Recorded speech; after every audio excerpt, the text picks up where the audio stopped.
La deuxième phase de cette matinée est un peu modifiée puisque Madame Washiba Amawi n'a pu venir pour des causes essentielles. Elle est donc remplacée au pied levé par deux duettistes que je félicite et je remercie. On va voir hein, si on peut les remercier après. Universitaire, mon vieux compère Claude Lacour, qui travaille cet après-midi encore, et d'autre part Marc Choplet, qui est un développeur, un homme de terrain aujourd'hui. Ensuite, pour 20 minutes. Ensuite, nous enchaînons avec un industriel, un organisateur d'industrie, Dominique Lefebvre, qui nous fera part de ses réflexions et de ces éléments d'organisation. Et en cours de route, elle doit arriver. Le grand témoin sera, témoin partiel sans doute, Agnès Paillard, présidente d'Aérospace Vallée. Donc, nous démarrons, je crois c'est Claude d'abord, et Marc Choplet ensuite. Bien, merci. Jean Dumas vient de le dire. Je ne commence pas une thèse sur la Silicon Valley. Je ne traite pas l'imaginaire d'Apple.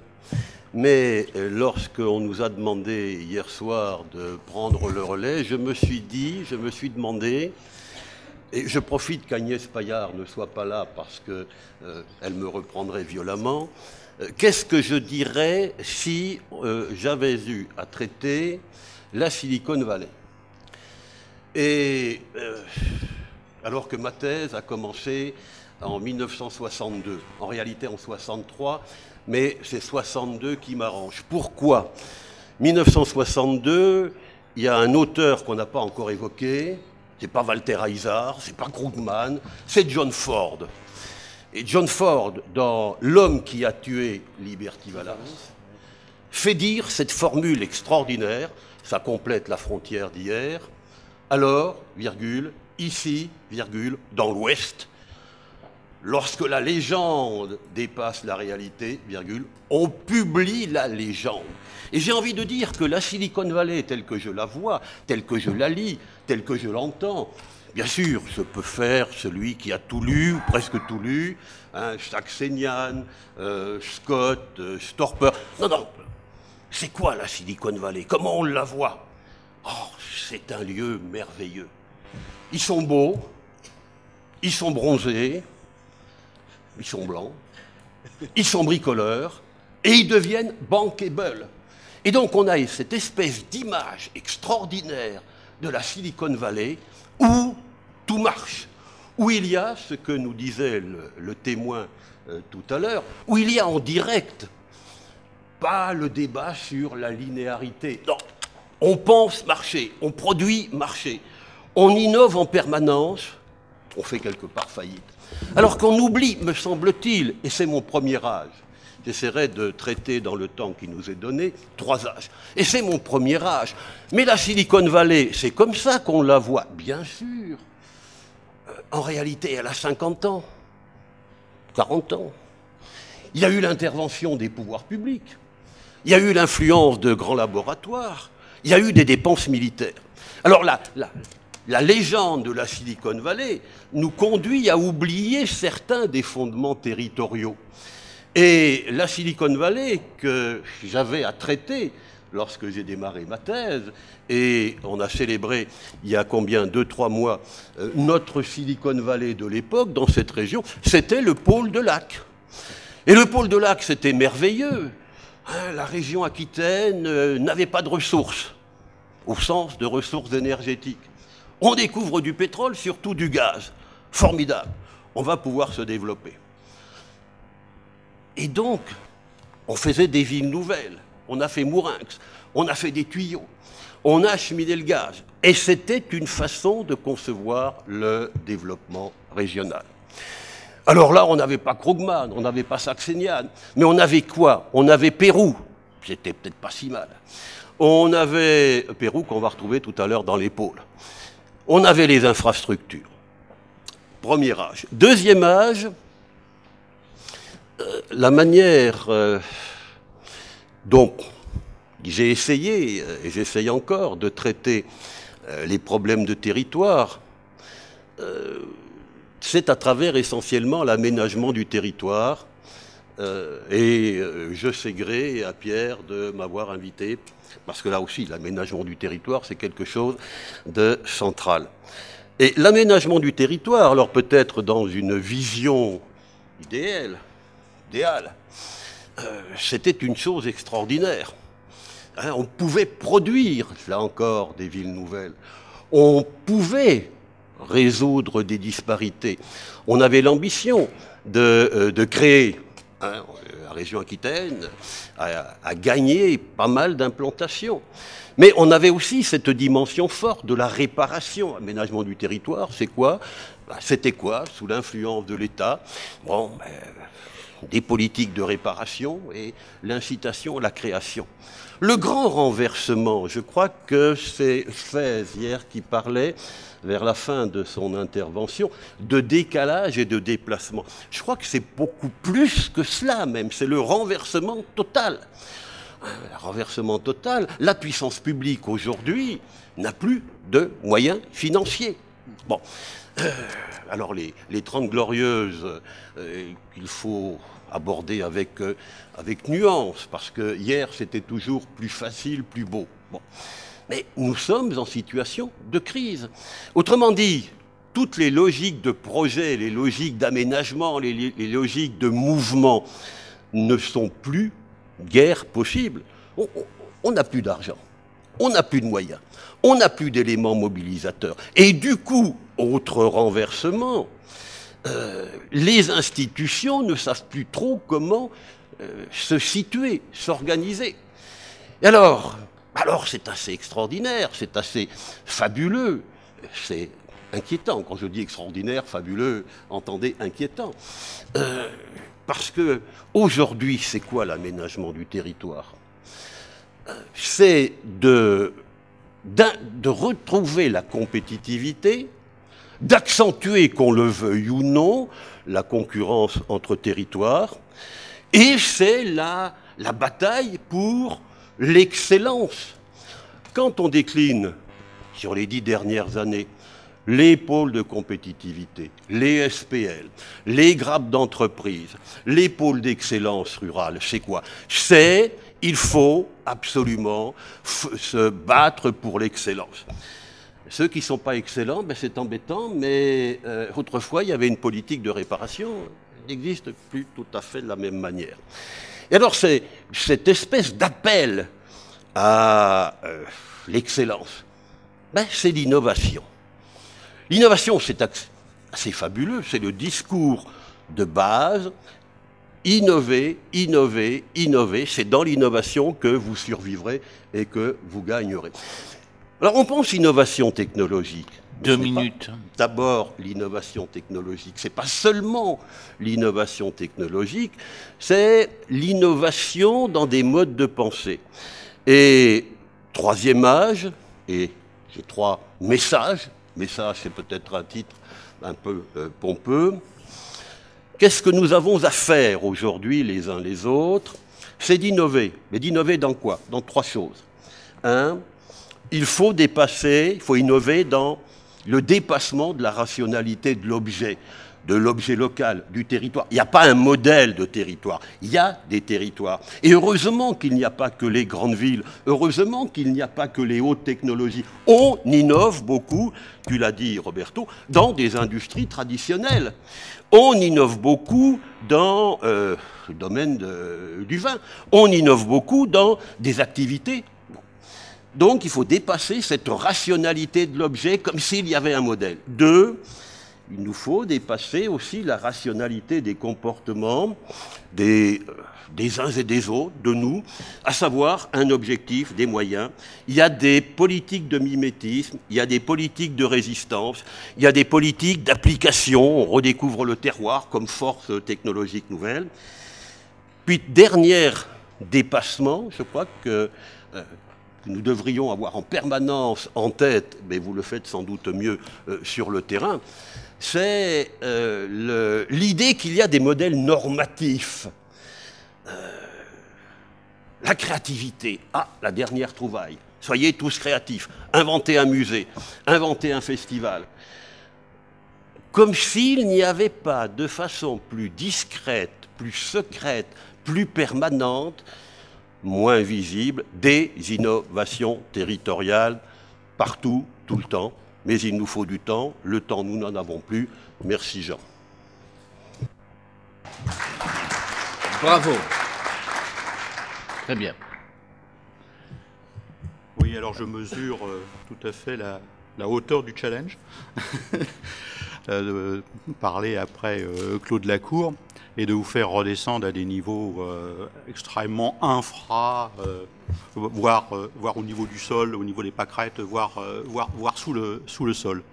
Je repartirai volontiers de ce que Riccardo Camagni nous a présenté tout à l'heure, dans lequel il identifiait un certain nombre de modèles d'innovation territorialisés. Et la question que je me posais, alors à partir de l'expérience qui est la mienne, de direction d'une structure qui est en faire une plateforme de conduite de projet sur un territoire qui est le territoire nord-bassin parisien, et en particulier de Picardie et de Champagne-Ardenne, la question que je me posais, c'était ces modèles d'innovation territorialisée, en fait, est-ce qu'il ne faudrait pas avoir plutôt une approche matricielle, c'est-à-dire croiser ces modèles avec des secteurs d'activité, des domaines de compétences qui peuvent être extrêmement variés sur les territoires. Un exemple qui me traverse la tête, Toulouse, c'est à la fois l'aérospatiale, mais c'est aussi le vin de Gaillac, c'est aussi Pierre Fabre. Et donc il y a vraiment un regard à porter, je pense, sur ces modèles qu'il faudrait décortiquer de manière extrêmement fine pour avoir tout leur gradient.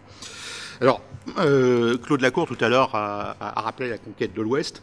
Et c'est vrai que moi, ça me rappelait aussi, lorsque je monte au musée des Beaux-Arts d'Amiens, le grand escalier, on arrive devant une fresque de Puvis de Chavannes, Ave Picardia Nutrix. Et donc, voilà, la Picardie, le socle nostalgique, le socle, la terre nourricière, le lieu dans lequel on va d'ailleurs être enterré un jour, comme le modèle, au fond, que l'on continue à véhiculer à travers nos approches. Alors moi, je travaille dans un domaine qui est le domaine de l'agriculture et de l'environnement, c'est-à-dire des domaines qui ne sont pas délocalisables. Les industries, peut-être, Bonduelle et les industries qui sont sur le territoire, les coopératives sont peut-être délocalisables, mais les productions, les systèmes de production, la pédoclimatique des territoires, elle ne va pas disparaître. Alors, le territoire peut changer complètement avec des urbanisations, avec des modifications en profondeur du territoire, mais ce territoire restera dans son actualité. Alors l'expérience que moi j'ai, qui est une expérience peut-être particulière, peut-être un des modèles, je ne sais pas, d'innovation territorialisée, ce que je peux avoir, c'est de dire, au fond, il y a trois éléments qui sont des éléments clés. Il y a d'une part partir de la demande. Quelles sont les demandes des acteurs? C'est-à-dire qu'on n'a pas de démarche qui sont de démarche top-down, on a de démarches qui ne puissent être que bottom-up, et donc partir de la demande des acteurs et partir des interrogations qu'ils peuvent avoir, des problématiques qu'ils ont. Mais ça n'est jamais suffisant. Et le travail qui est le suivant, c'est de montage du projet. Et la notion de projet est pour moi tout à fait essentielle. Et dans ce montage de projet, c'est à la fois la traduction des demandes qui peuvent être extrêmement éparpillées et extrêmement volatiles, de la transformation de cette demande en une problématique qui fait sens et qui fait sens dans la durée. Et pour ça, on a besoin à la fois de la recherche, de savoir les travaux de recherche les plus actuels, les plus innovants qui sont en cours, les résultats les plus opérationnels qu'on peut essayer de mobiliser, mais aussi se mettre en anticipation et de travailler au fond dans une démarche, alors on disait hier, interdisciplinaire ou non disciplinaire. Moi, je pense qu'il y a là tout un travail qui est en cours, qui est d'évolution même des disciplines. Je vois le domaine sur lequel je travaille, c'est celui de l'agronomie, hein, notamment, et de l'environnement. Et aujourd'hui, il y a des configurations nouvelles de disciplines qui sont en train de se produire avec des rapprochements. L'agronome traditionnel, il travaillait au niveau de la plante, au niveau de la terre, des itinéraires techniques, de la parcelle. L'écologue travaillait au niveau de la forêt amazonienne, donc des espaces beaucoup plus vastes. Et aujourd'hui, parce qu'on interroge à partir des territoires, et parce que ça doit se construire dans le temps, il y a les possibilités non seulement d'hybridation, mais véritablement d'une transformation, d'évolution des disciplines. Alors, je ne sais pas le débat hier entre géographes et économistes, mais la question, pour moi, pouvait se poser. Alors, je suis complètement inculte dans ce domaine, et donc je n'irai pas. Mais ce que je voyais, c'était effectivement ces hybridations et ces disciplines nouvelles qui pouvaient effectivement se constituer, se créer. Et donc, le montage du projet, c'est à la fois le lieu de la rencontre entre les chercheurs, les acteurs de terrain, et puis les financeurs, bien évidemment, parce qu'il faut avancer. Et pour moi, l'élément vraiment central à ce niveau-là, et je rejoins tout à fait la remarque que faisait Diribarne tout à l'heure, à savoir que le modèle, c'est un modèle en termes de sociologie de l'innovation. C'est-à-dire qu'on est dans une démarche intégrative, dans une démarche dans laquelle la position que je peux avoir, c'est la position de l'acteur réseau. C'est-à-dire qu'on n'est pas un organisme de recherche, on n'est pas un organisme de développement, on n'est pas une entreprise, on est une interface et un facilitateur d'une certaine manière, mais en capacité aussi de donner du sens ou de redonner du sens ou de mettre les acteurs et les actants, c'est-à-dire en fait les technologies et les disciplines, dans des perspectives nouvelles. Et puis le travail ensuite, bien évidemment, c'est la conduite du projet à son terme, avec un point qui pour moi est tout à fait essentiel, c'est un devoir de responsabilité et un devoir au fond d'une éthique territoriale. Alors on en a parlé un peu hier, j'ai pas le temps, je ne le réaborde pas. Je voudrais juste terminer en disant deux choses.